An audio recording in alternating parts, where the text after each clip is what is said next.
Hi, I'm Rebecca O'Donnell. Today I'm going to read my most popular and controversial blog post to you. It's called The Poetry of Rage. Emotions are an eclectic group of divas. There's timid happiness, which can be chased away by something as simple as a dumbass driver swerving into your lane. There's fear, which is fairly easygoing in the pleasure-pain department, content with any reaction we have to it. We go to scary movies for the thrill of it, change our shorts with the reality of it, or go feral and vicious with the threat of it. Sadness is often very shy and likes to hide behind our grins and wisecracking jokes. Grief is heavy, an overweight uncle on your back begging for a ride. Family loyalty makes you reluctant to slough him off. Love is giddy or consuming, depending on the object it's aimed at. Hate is consuming too, but acidic. Alien blood that eats through all our decks. If we don't let it go, the vacuum of space implodes us. Anger can be useful in small doses, but molders into bitterness very quickly if we don't clean it off the wallpaper. And then there's rage. Rage is an altogether different emotion. Behind most of the long-term negative divas, rage is their foundation. It's a powerful entity, as alive as a flame, feeding off slights both real and imagined, and as difficult to monkey on the back as heroin to kick. With a lot of effort, it can be controlled, but rage is a black-hearted thoroughbred whose only wish is to run free and take you with it. It can't be tamed. It's always looking for an outlet, a break in your defenses, a slip in your own control. Rage is a savage poem, lyrical and graceful in its black and red fury. There's something delicious about it, especially to a fucked up child abuse victim like myself. I was raging for the first 3 decades of my life and didn't have a clue that was what was wrong with me. The targets of rage are seemingly obvious. Daddy beat and fucked me, beat my brothers, tortured my sister, demeaned my mother. I hate him, I hate him, I hate him. There, that felt good. I'm moving forward, excellent. Mommy threw us all to the wolf called Daddy, patting herself on the back at her coffee clutches and mouthing platitudes about how her children meant everything, and she'd kill anybody who hurt them. You horrible, two-faced bitch. I hate you too. How could you do that to us? Oh, I'm almost cured. I went through all the foot stomping and bitter shrieking at all the individuals who'd done me harm through the years. It was cathartic. It was amazing. It was ghastly in its beauty and healing, and yes, it did help. But there was something wrong. Something was curling up inside of me, a black tendril with tensile strength, worming almost physically along my nervous system, burrowing into my veins until its darkness was everywhere.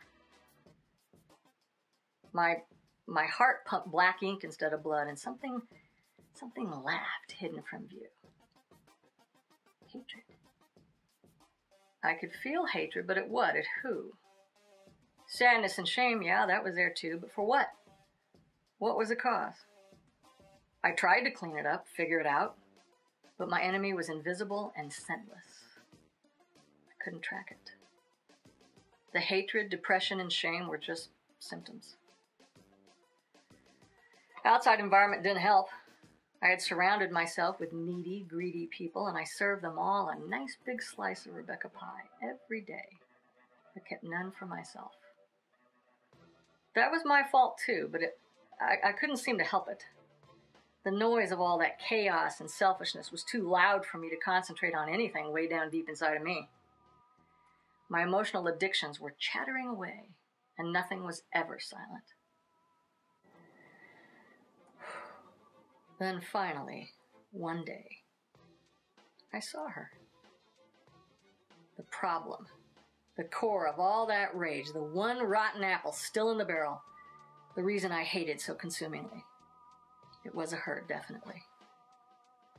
She was small, maybe a second grader, with reed-thin legs and golden hair, wearing a pair of leopard pajamas, little pink toes peeking out from beneath the shadow of the hem. She was hesitant as she stepped out of the shadows, aware that I'd been looking for her for years. She stood before me at last, and my eyes went red with fury. "You!" I screamed. "You're the reason for all of it. You're the reason for everything. You let them do it. You let him beat you. You let them put cigarettes out on your head. You let them stick their dicks in and tear us both to pieces. You let him beat Ian. And now Ian's dead. It's your fault, you little chicken shit bitch. How could you let him do it?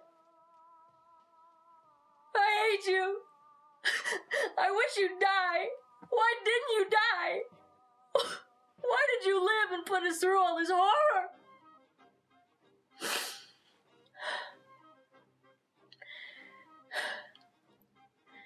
She stood there and took it, because it was something she was used to. She was used to adults hurting her. I was just the loudest and the longest. I'd been abusing her for 40 years, almost my entire life. Eternally a child and unendingly tormented, she just stood there as I poured all my rage onto her defenseless little head. All those years of violence in my youth, all those decades of misery and depression and bad relationships, I blamed her for everything. This little girl, this strange, fey-eyed little child. She just stared at me, her eyes raining, the tears spilling onto her tiny pink toes as they curled under the onslaught. Me. The little me of the past, the unforgivable victim of all those unforgivable crimes. She was the rotten apple who poisoned the entirety of me. Little, 8-year-old Rebecca O'Donnell. But something happened during my rant. A communication between our two similar eyes, both green and hurting. I saw her, this elusive creature, this shy and terrified and damaged baby. When had I become the aggressor? When had I become the abusive parent? Because this girl was a child. She would never grow up, locked forever in that frame, frail and new. She was my past, but my present and future as well, and I had treated her very badly. This child, this inner self, was my responsibility every bit as much as my own 2 children were. How is it that a person can be kindness itself to others, but so unforgiving to themselves? I think it's a matter of one's point of view when looking at the past. I never blamed other kids who'd been brutalized like I was, or worse. I always had infinite patience with them, understood them, knew how to help them. Why then did I hate this one so much? Why did my rage consume me at the very sight of her?